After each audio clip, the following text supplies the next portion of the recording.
Hello, everyone. Thank you for this opportunity to talk with you today. I'm going to be talking about what I generically refer to as Global Warming Solutions Acts. Obviously, various statutes around the Northeast have different titles, but they are seeking to do similar things, which I'd like to highlight in the short time that I have with you today. My name's Dave Farnsworth. I'm a principal with the Regulatory Assistance Project in Montpelier, Vermont. The Regulatory Assistance Project, or RAP as we refer to it, is an NGO. We provide technical and policy support to utility and environmental regulators, as well as other parts of government. Prior to coming to RAP in 2008, I was a hearing officer and a staff attorney at the Vermont Public Service Board, which is now the State Utility Commission. I did that for about 12 years. I should emphasize that I am not a climate scientist, but that my wife and I have raised two climate scientists. Our son is doing postdoc work at the University of Iceland, where he teaches and currently studies geochemical signatures of volcanoes by looking at microscopic glass that they emit in an effort to provide a greater certainty in the climate record.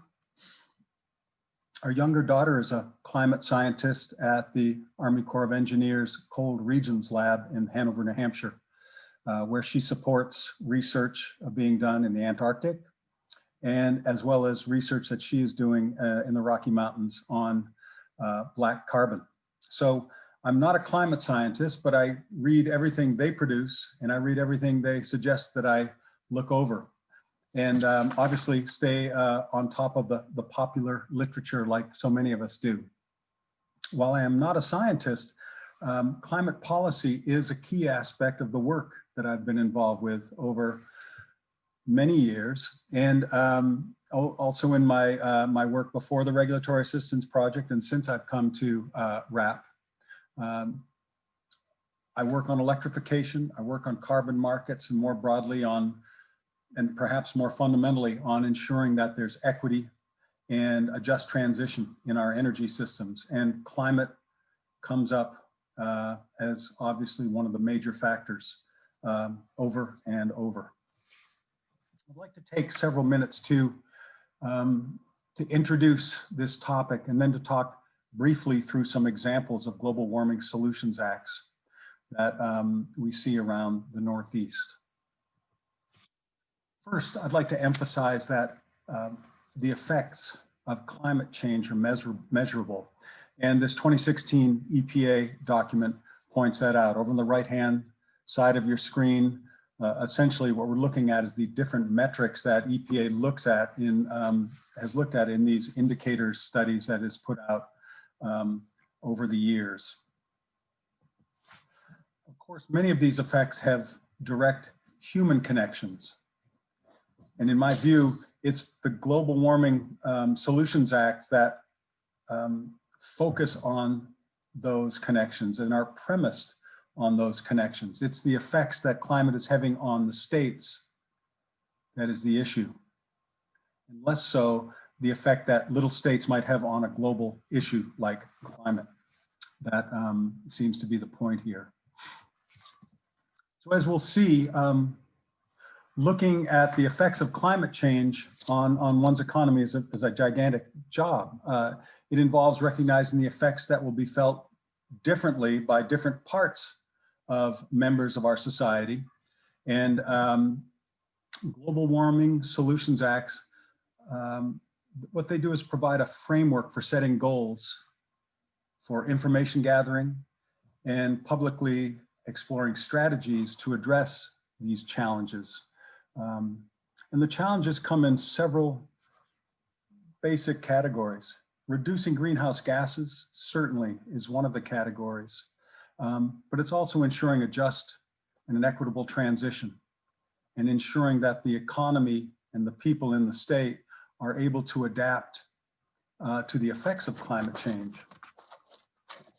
Finally, the effort to undertake this work, in my view, it demonstrates that states think that they can make a difference. And so they're going ahead and doing this work.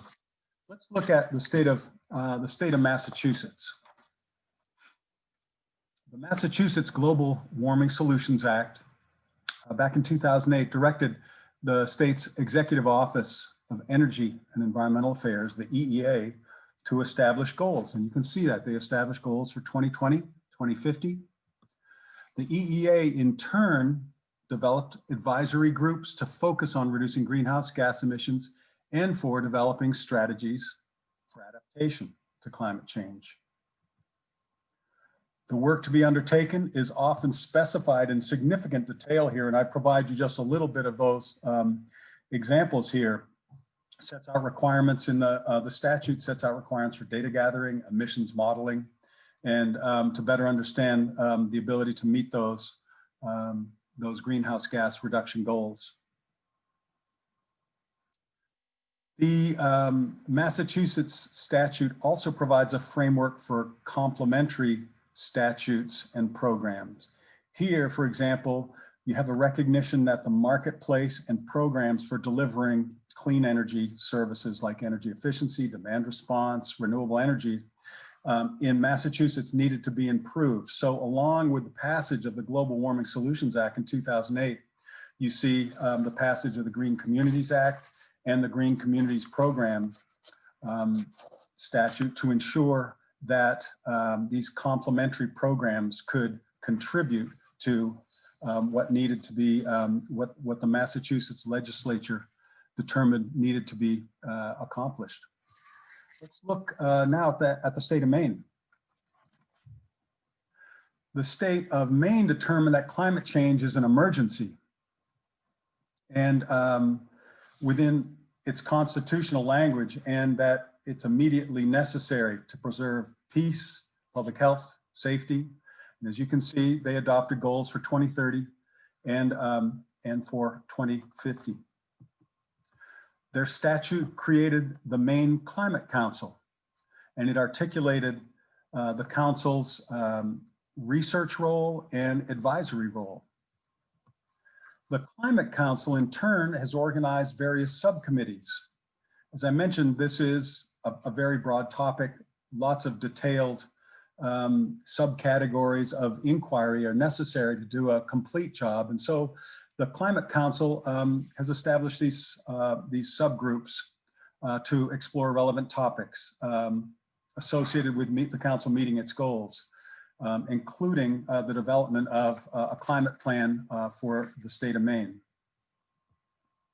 What the climate plan is designed to do is to identify key impacts and identify sectors of the economy and affected communities that are going to be important in developing effective strategies for resilience and adaptation. Let's consider Connecticut. Now, Connecticut has gone this Global Warming Solutions Act route, but it's done it in several steps. Back in 2008, it set emissions goals for 2020 and 2050. 10 years later, in 2018, Connecticut adopted an additional goal for the year 2030. And it created the Governor's Council on Climate Change. The Governor's Council on Climate Change, also referred to as the Climate Council.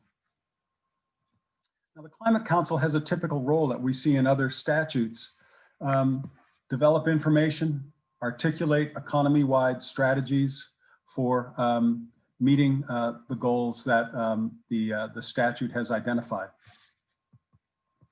Let's move to the state of New York. In New York, in 2019, they passed the State Climate Leadership and Community Protection Act. It established goals not unlike the others we've seen, and following a pattern that we're probably catching on to by now. The statute also creates an organization responsible for doing the work, the Climate Action Council. The Climate Action Council is supported by advisory panels that look more closely at specific topics. It's also, the council is also required to develop a scoping plan and provide recommendations regarding necessary regulatory steps that need to be taken.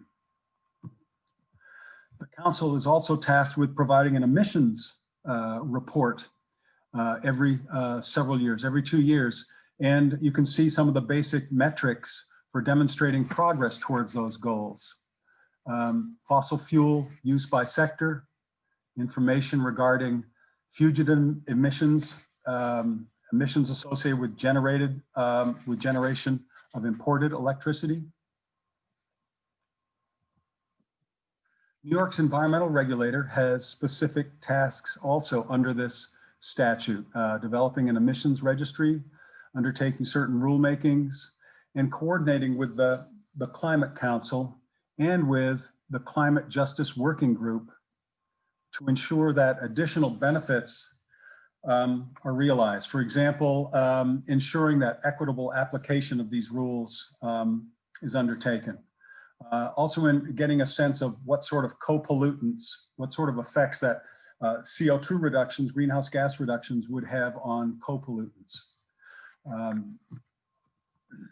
The Climate Action Committee has also adopted a just transition working group, and that focuses on the effects of the transition on the state's workforce. I think this is a really important aspect of this statute because while we often hear that a clean economy will produce new jobs in that clean economy, it's very possible that it's going to reduce the availability of the old jobs, or in fact, just do away with them. And making sure that this associated disruption is minimized and that the opportunities for the workforce are secured is critical to the transition that all these global warming sustainability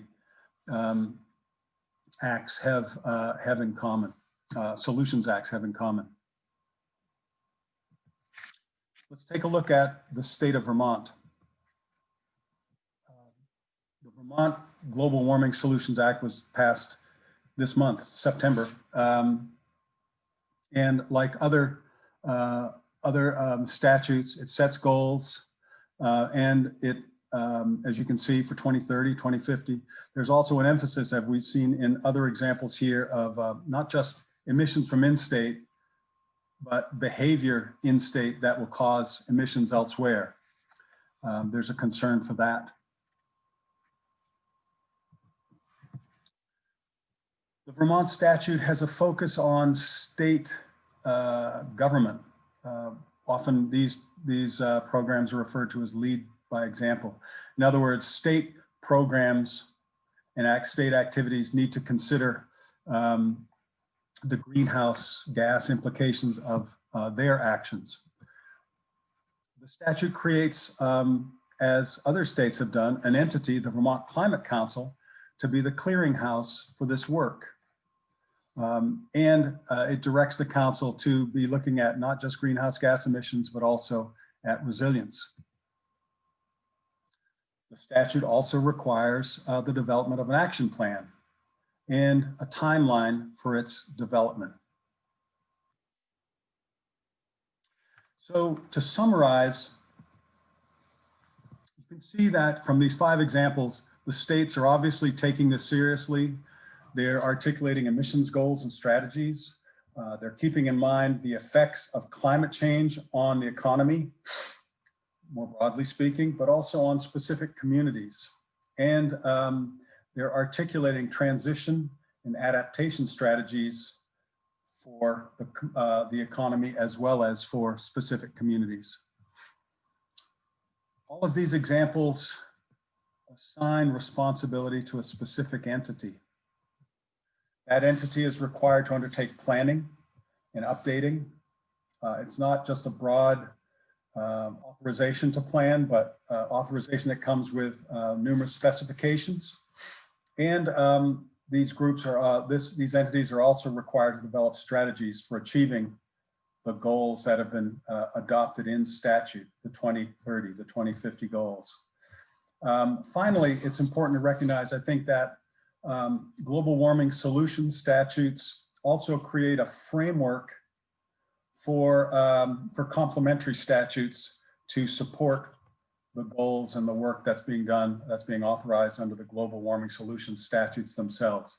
the example of Massachusetts, for example, where they identify the need to improve energy markets to get cleaner resources out in the market more effectively. That provides one example. I hope this whirlwind tour has been helpful.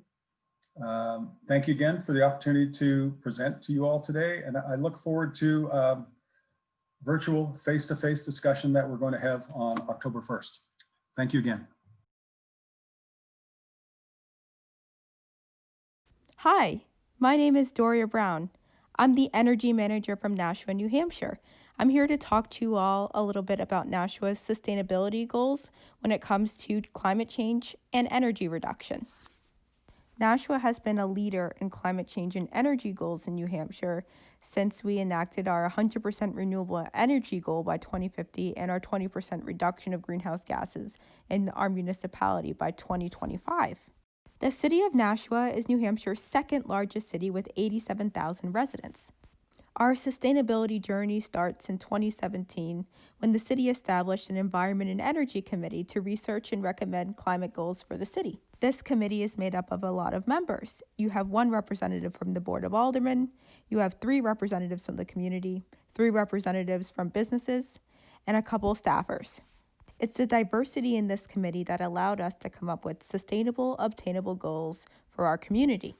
After the Environment and Energy Committee researched and suggested goals for the city, the Board of Aldermen adopted them in 2018. These goals were beyond the state's recommended goals when they empowered communities to start environment and energy committees. The city did this because we wanted to be aggressive on reducing our carbon footprint and combating climate change, as we don't have much time left to do something for the environment before our harm is irreparable to the planet. These are not all the goals that the Environment and Energy Committee suggested to the Board of Aldermen and were adopted. These are 6 big ones that I wanted to hit on today. The first goal is to have 100% renewable energy as a community by 2050. This would require us to get all of our energy from renewable resources or purchase carbon offsets. The second goal is to invest in renewable energy resources. This goes hand in hand with our first goal, as we need renewable energy resources to be 100% renewable energy by 2050. The third goal was to hire an energy manager to manage the city's energy portfolio, renewable energy projects, and energy efficiency projects. The fourth goal is to reduce municipal emissions by 20% by 2025. The fifth goal was to purchase alternative fuel public transit vehicles. This goal complements reducing municipal emissions by 20% by 2025 because our public transit vehicles account for 7% of our city's municipal emissions. Our sixth and final goal that I wanted to talk about was the implementation of a bike share program in the city. This goal has a different flavor than the others because yes, it's reducing carbon emissions from cars on our streets, but it's also helping with public health because it's getting people out on bikes. For a long time, the city of Nashua has recognized that owning our own renewable energy resources helps us maintain our renewable energy portfolio as well as control the price of electricity in our community. In 2018, we went from having 0 rooftop solar arrays owned by the city to having 5 city installations in 2020. Those installations generate about 4 megawatt hours of electricity per year. For a long time, the city of Nashua has been investing in hydroelectric power. The city owns and maintains 2 hydroelectric dams, which can generate about 14,000 megawatt hours per year. Believe it or not, that's actually enough energy to power all of our municipal buildings and our school buildings for the entire year. Unfortunately, we are not able to account that because net metering laws prohibit that currently. Electricity accounts for 37% of our city's municipal greenhouse gas emissions. If we were able to account our hydroelectric dams for our power, we would meet our 20% reduction goal by 2025 overnight. Transportation is a big part of our carbon emissions as a city. I do not currently have carbon emissions for our whole entire community because I'm still working on VMT data. But what I can tell you is that city municipal vehicles generate 4,198.25 tons of carbon equivalents per year in our 2016 baseline analysis. To decrease those emissions, we have purchased hybrid electric buses for public transportation. We were able to come up with the funds for these buses through federal low-no grants, which made these buses possible. These hybrid electric buses actually reduce our carbon emissions in our public transportation sector by 29%. To reiterate, our public transportation sector accounts for 7% of our city's municipal carbon emissions. To sum it up, the city of Nashua is on an ever-evolving journey when it comes to greenhouse gas emissions reduction. Science and technology is forever changing, and we are hoping to take advantage of some price reductions as this technology becomes more common. The city of Nashua is a proud part of New Hampshire, and we're excited to see all the changes that our state is making as we all continue on our journey to reduce our carbon emissions. One goal that we have as a city that would help the entire southern New Hampshire area reduce their carbon emissions is to see high-speed rail go from Nashua to Boston.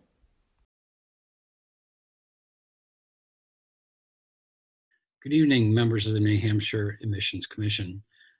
My name is Ken Colburn. I'm delighted to be joining you tonight. My background is Mount Lafayette from Sugar Hill. I do that background to avoid having you stare into the ceiling light of my office. I haven't figured out how to avoid the reflection in my glasses yet, other than take them off, but that would lead to an even worse presentation. I want to also say good evening and hello to my several good friends on the commission. I'm delighted that New Hampshire's proceeding in this direction and pleased to help in any way I can. With that, I trust that Andrew has shared any bio information that's necessary, and I'll try to start sharing my screen and get us into the presentation itself. Andrew asked that I talk about global climate agreements, particularly those under the UN Framework Convention on Climate Change, UNFCCC, and spearheaded, of course, by the Intergovernmental Panel on Climate Change, the IPCC.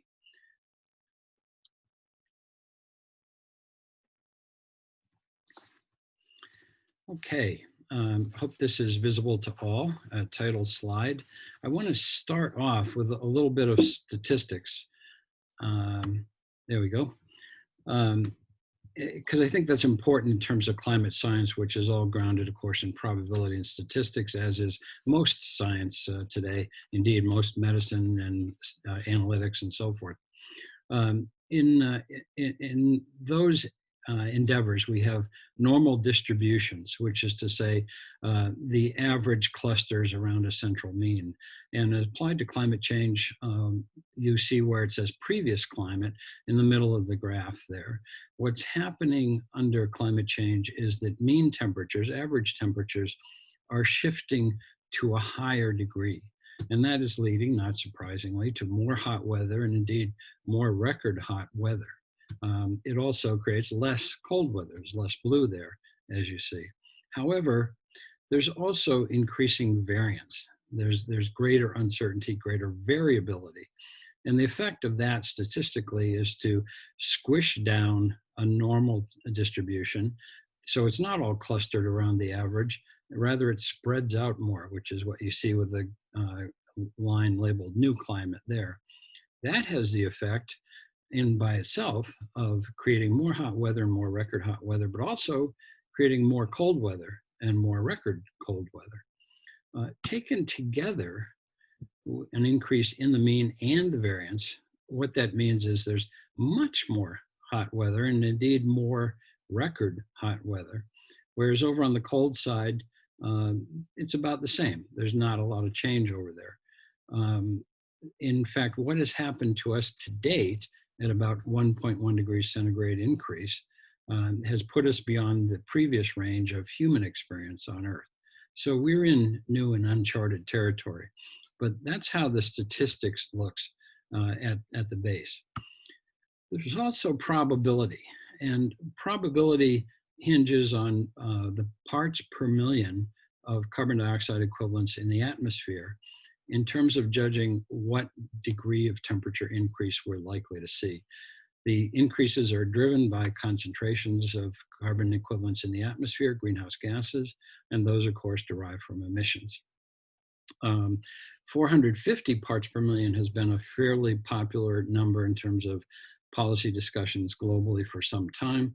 But if you look at this graph, that puts us with pretty much a medium likelihood, a 50-50 chance of staying below a 2 degree centigrade increase, which this graph is based on. That's pretty encouraging, although you can see that there's some red area there, and maybe that's 10% or a little more of the probability. I don't know that any of us would like to play Russian roulette with a 10% chance of a live round in the chamber. Where 450 stands relative to our current level, we're about 414 now. So we're closing in fairly rapidly, especially when you consider that we started at about 280 parts per million in the pre-industrial stage. That would be out here off the graph as the yellow dot shows. So this is the kind of characterization of probability based on parts per million of greenhouse gases in the atmosphere that we really look at. Okay, enough of Ken playing math teacher here. Let's look at the Intergovernmental Panel on Climate Change. This is a United Nations body that was created to assess and evaluate the science of climate change. It's by the United Nations, but most of that's for the United Nations Framework Convention on Climate Change. You'll remember that that was the agreement, the global agreement that George Herbert Walker Bush signed in 1992 on behalf of the United States. The IPCC itself was created in 1998, currently has 195 member countries. It doesn't, contrary to perhaps suspicion or general conventional wisdom, it doesn't conduct its own research. It does, however, exhaustively and transparently review existing research from all walks of life as it relates to climate change. In doing so, it identifies the strength where there's scientific agreement and how strong that agreement is, and where further research is needed. In addition, the IPCC compiles comprehensive reviews and summaries for policymakers nominally every 5 years. The reality is that turns out to be somewhat more distant than that, more far apart than that. The fifth assessment review, which in IPCC terms is called AR5, was done in 2014. And it's the latest science that a lot of policy was grounded in. However, the UNFCCC asked the IPCC to conduct a special review, and it did. And in 2018, it issued Special Report 15, and that covers the 1.5 degree centigrade opportunity. We'll review that further in a minute. And the next review, the sixth assessment review, is due out in 2022. What IPCC did in the fifth assessment review was look at representative risks across the globe. And you can see that those involve physical systems, glaciers, sea level rise, rivers, lakes, flooding, coastal erosion, terrestrial ecosystems, forests, wildlife, so forth, but then also wildfire and marine ecosystems, and then human systems, economy, food production, health, so forth. It also looked at risk levels. And you can see in this graphic that it assessed the present level of risk, the near term, 10, 20 years away level of risk, then longer term, which is to say only 2080, 2100, not that far away in terms of generations or indeed our history, and what that would look like with 2 degree centigrade temperature change and 4 degree centigrade temperature change. For our purposes today, we can look at the full bar length. The hatched part, the diagonals part, is what happens if we were to do high adaptation, if we really got serious and sought to adapt to climate activity. Where would the risk be? To climate change. Where would the risk be? But the full bar, counting the diagonals, is where the current risks lie. So then, although they did it for all the continents and polar regions and the ocean itself, looking at North America, you can see that there's significant risk already at the present and near-term levels between medium and high risk for ecosystems, terrestrial ecosystems, wildfires, and public health and economies. Likewise, for heat-related mortality, a little bit less risk, but still quite high, especially in the near term. And then a lot of damage and risk from flooding as well. I think that all of these are kind of a no-brainer at this point as a result of the last year, a couple of years, where we have indeed seen massive wildfires. We've seen substantial flooding, and we've had significant human health impacts, of course. Well, IPCC looked at that and recommended to the UN Framework of Convention on Climate Change with respect to those impacts, and it set goals in Paris in 2015 to keep global temperature rise this century through now in 2100 to well below 2 degrees centigrade, above pre-industrial levels, and to pursue limiting it even further to 1.5 degrees centigrade. The wording of the goals was a little more comprehensive than that, but that was substantively what it said. The UNFCCC also asked IPCC to study 1.5 degrees centigrade impacts and pathways. The IPCC did so, and that's what, as I said, was SR 15, published in 2018. And regarding impacts, IPCC said that climate change is already affecting people, ecosystems, and livelihoods worldwide, that achieving a 1.5 degrees C limitation, keeping it there, was not impossible, but it wasn't going to be easy and would require unprecedented rapid transitions as soon as possible, and across all walks of life. And it indicated that there are clear benefits to 1.5 degrees centigrade versus going to 2 degrees centigrade, which is to say that every bit of warming matters. And it noted that 1.5 degrees centigrade as a goal also goes hand in hand with other global goals like sustainable development, alleviating poverty, and so forth. Essentially, what IPCC did was create or characterize 3 tranches. Today, up to the present level, and then going to 1.5 degrees C, essentially everything up to 1.5 degrees centigrade. It's not good. It's already having negative impacts, but it's pretty much baked in. We're already at about 1.1 now, and this is like an ocean liner, doesn't change directions very rapidly.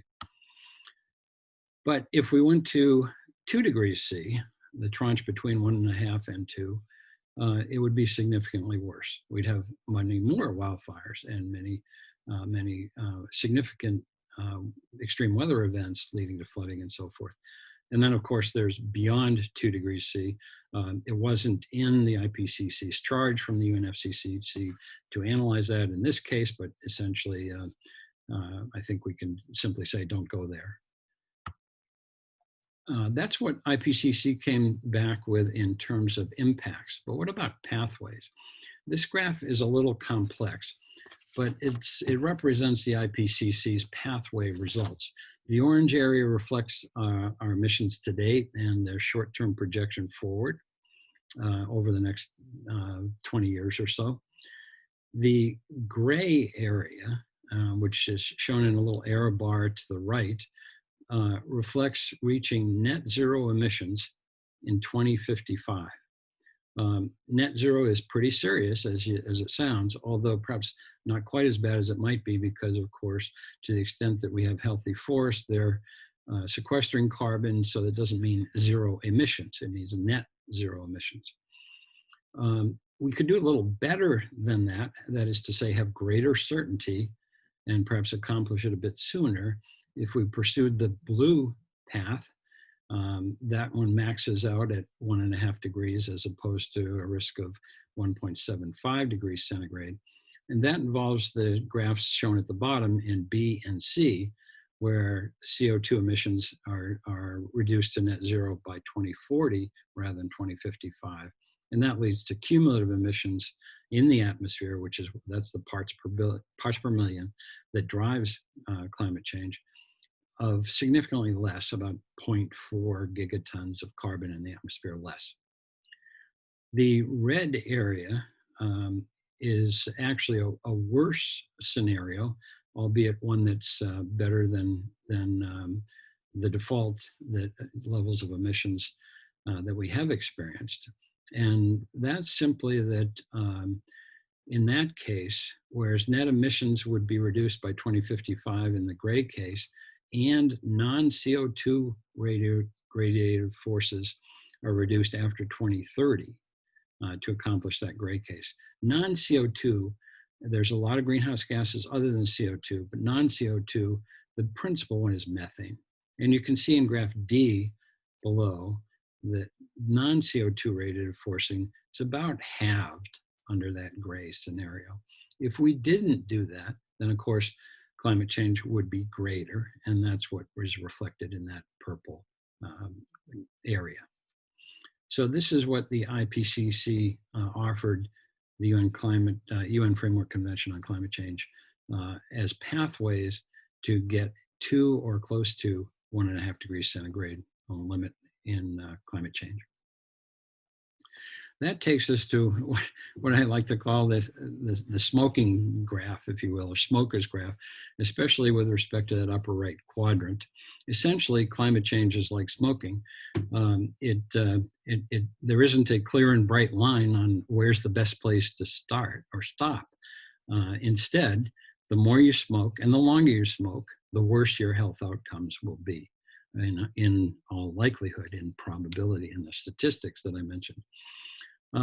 So IPCC, looking at those serious risks on the left, but more importantly, the ones that we already went over, said, my gosh, we want to limit it to 2 degrees C, lest we face the kind of challenges that we previously discussed here. And that would mean limiting our emissions to under 530 parts per million. But we'd rather think in terms of 1.5 degrees C, and that means staying nearer to 430 to 480 parts per million, as shown in those little colored numbers. They go on up to toward 1,000 parts per million, which of course would create a serious question about habitability of the Earth. Okay, that graph is cumulative CO2 emissions lead to what temperature change? The 2 degrees C or 1.5 degrees C, what emission reductions will lead to those parts per million? That's what is shown in the bottom of this graph. The change in annual greenhouse gas emissions by 2050 that can lead to those kinds of outcomes, the 2 degrees C or 1.5 degrees C. But I would note that's compared to 2010 levels. By 2010, we were already making headway. Natural gas was replacing a lot of coal. A lot of new technologies like LED were coming on. So 2010 is not the highest we've been. So this is a pretty serious reduction. And if you then stay below about 480 parts per million and look over to the left, and that says zero change, minus 50% change, minus 100% change, that's about a 60% reduction to get to 2 degrees centigrade. And likewise, to keep it about 430, 450, that's about a 75% reduction in annual greenhouse gas emissions compared to 2010. Pretty serious numbers. Well, let's try to wrap this up and think about what that means.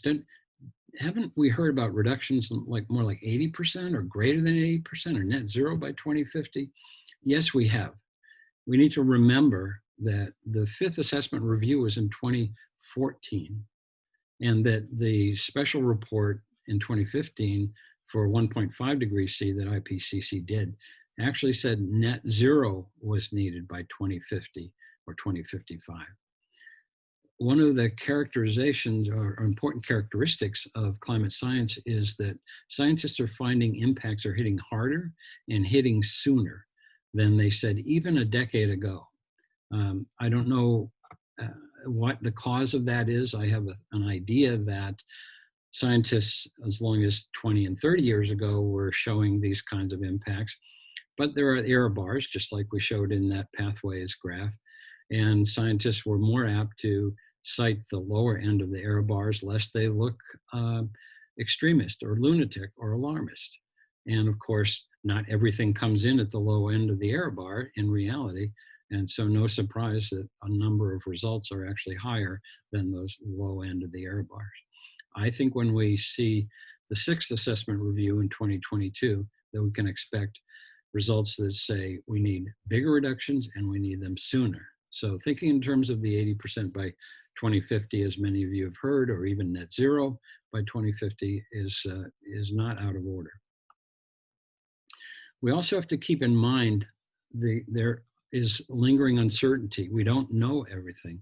There's substantial threat, in fact, that at some point we will trigger climate feedbacks. There's a lot of methane, which is a potent greenhouse gas, in permafrost in tundra. When that melts, that methane escapes and it contributes to climate change. There's nothing anybody can do to control it because it's not in any kind of pipe or anything. So that's a way of the climate increases in temperature forcing responses by nature that lead to further increases. A similar one is forest dieback. I mentioned that net carbon emissions were well served because of forests absorbing a lot.